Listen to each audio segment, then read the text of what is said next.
Let us move ahead and deal with another important discussion within working capital management, that is effect of double shift working.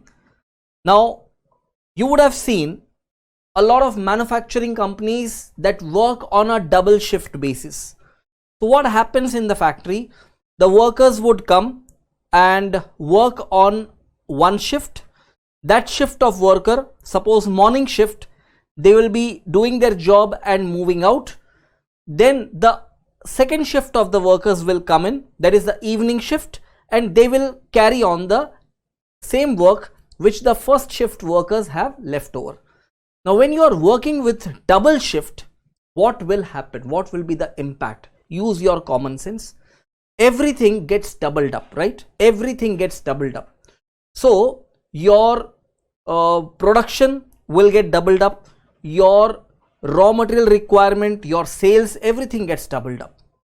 But what will not get doubled up is the inventory of WIP, because what will happen, the second shift of workers, when they come, they would continue doing the same work which the first shift of workers have left over. So what will happen in case of double shift working? Everything, every component of current assets and liabilities will get doubled up, but what will not change is the inventory of WIP. So be clear over here, because of double shift working, whatever was the work completed up to a certain stage by the first shift workers, the second shift workers will come and continue with the same work. Let me give you this whole thing by explanation. Suppose in a factory there are 36,000 units being produced every year, and 1 month, it takes 1 month time to complete the raw material to finished good stage. That means the processing cycle is 1 month. So for conversion of raw material to finished goods, it takes 1 month time. Now what has happened? Company is producing 36,000 units in 1 year. Now what will happen? If there is sudden increase in demand and demand multiplies to 2 times, in other words, demand which was 36,000 units now increases to 72,000 units. Now what will happen? Your raw material inventory, your finished goods inventory, everything will increase. Your debtors will increase, your creditors will increase. But if you use your simple common sense, earlier 36,000 units were produced every year. That means monthly production was 3,000 units. Now monthly production will be doubled, 6,000 units, but that doesn't mean that your batch size will increase to 6,000. What will happen? If you start working a double shift, earlier it was taking 1 month time to complete your production cycle. Now it will take just half month time to complete your production cycle.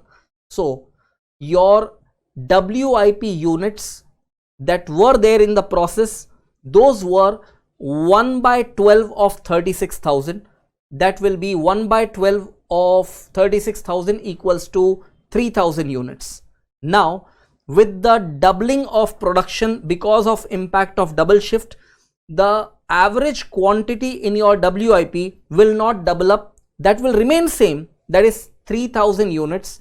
But now what will happen? Because of double shift working, what took 1 month time to complete the cycle, now it will get over within half the month. So I'm sure you are able to understand this matter of effect of double shift. Now let us draw our focus on attempting calculative examples to have better understanding on effect of double shift working. Let us begin with question number 17. Let us read this question first. Submarine Enterprises has been operating its manufacturing facilities till 31st March 2017 on a single shift working with the following cost structure. Cost of material per unit is given as ₹6, wages is given as ₹5 per unit, and within brackets written, out of which 40% is fixed. Overheads is ₹5 per unit, out of which 80% is fixed. Profit per unit is rupees 2, and so selling price is rupees 18 per unit. Let us read it further. Sales during 2016-17, it was 4,32,000. As at 31st March 2017, the company held stock of raw material at cost, work in progress valued at prime cost, and finished goods valued at total cost.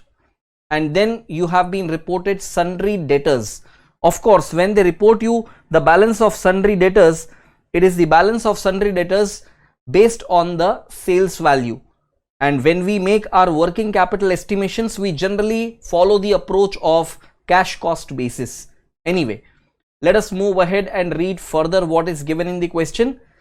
In view of increased market demand, it is proposed to double the production by working an extra shift.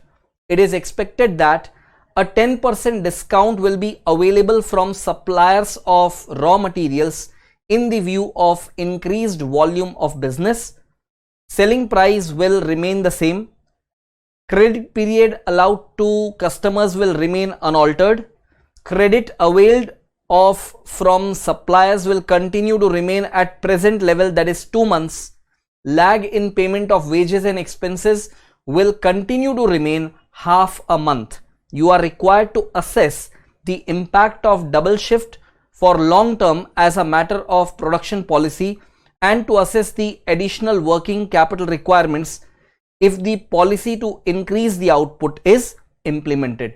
So the question is very clear that on a long term basis, this increase in production is what we are expecting, and as a result we need to assess the entire situation very clearly. So when I am guiding you through the solution, make sure that you are understanding each and every calculation and then only moving ahead.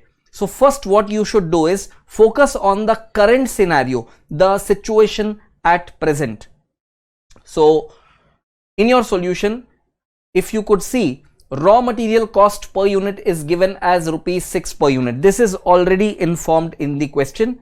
WIP cost per unit, they have given that WIP they are valuing at prime cost. The meaning of prime cost is simple: direct material plus direct labor. So direct material is rupees 6 and direct labor is rupees 5. So 6 plus 5, it will be rupees 11 per unit. Finished goods cost per unit, they are valuing at total cost. The total cost, if you see, it is material plus direct labor plus overheads all taken together. It will be 6 plus 5 in terms of per unit. That works out to rupees 16 per unit. Now if you observe in the question, they have given you the values of raw material inventory, finished goods inventory and WIP inventory also. However, they have not given you the quantity. So we are not affected because the per unit values are known and total values have been reported in the question. So we will find out raw material quantity included in the inventory.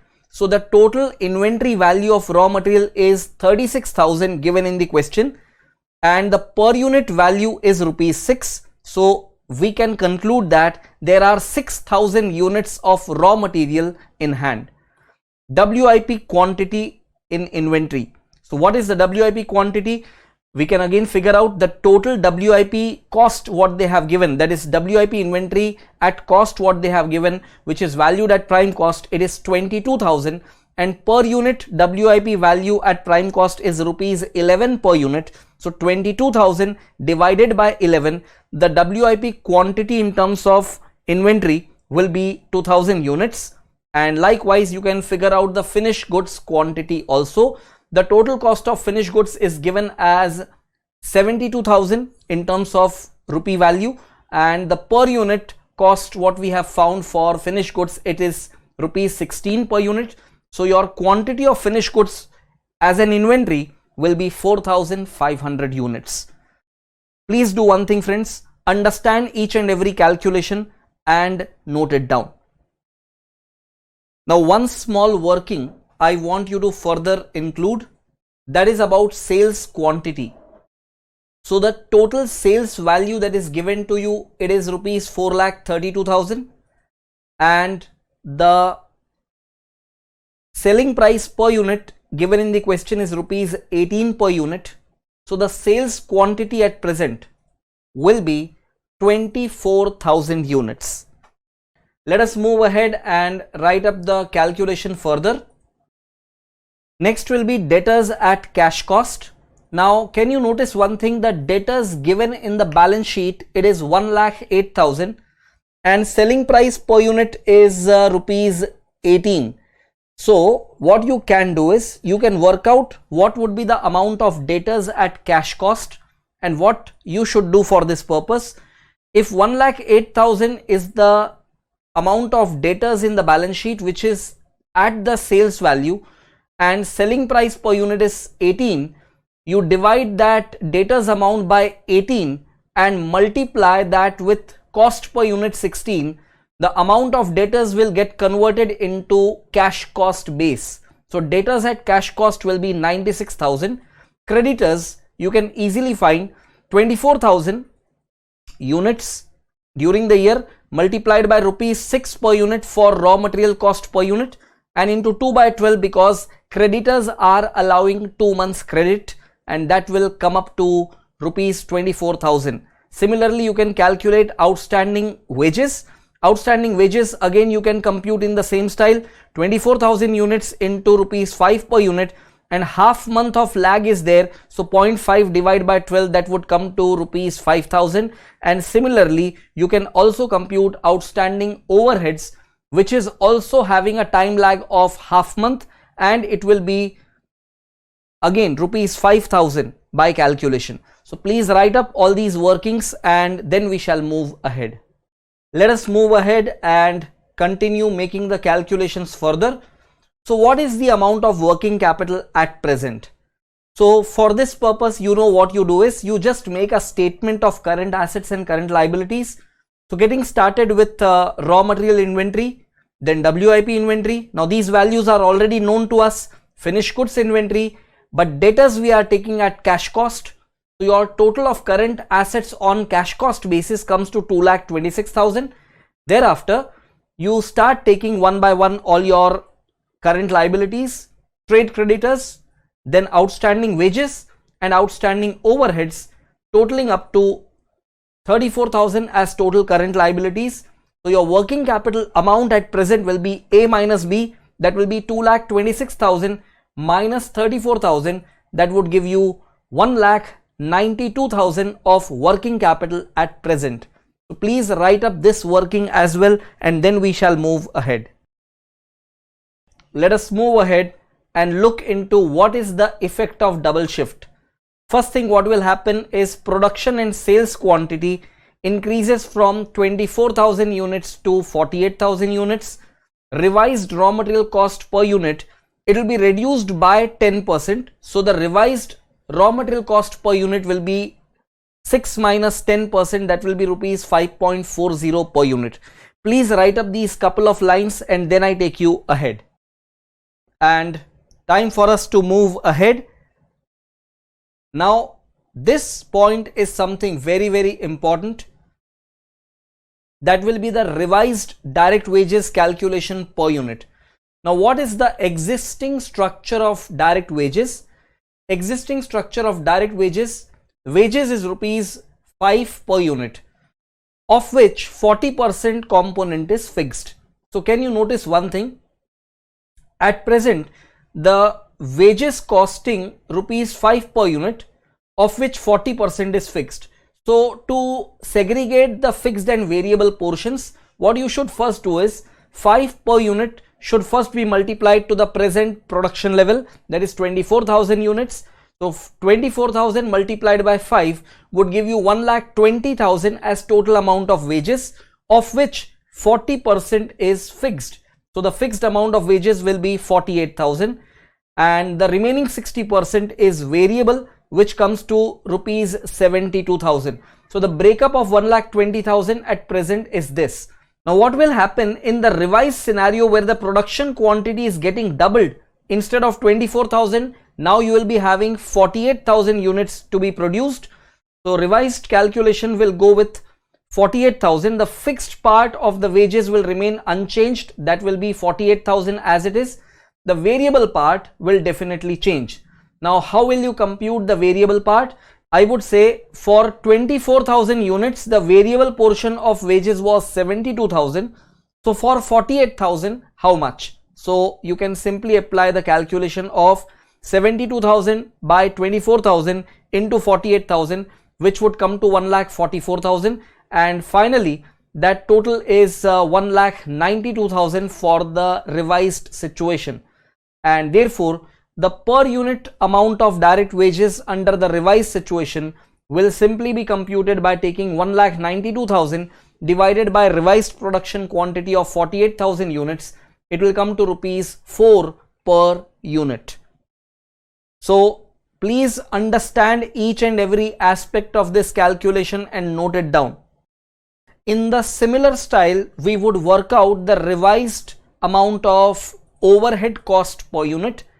For this purpose, you write one additional working with the heading as revised overheads per unit. Again, the existing structure we will divide into fixed and variable. This time 80% of the overhead is fixed and only 20% is variable. So out of 1,20,000, 96,000 is fixed and 24,000 is variable.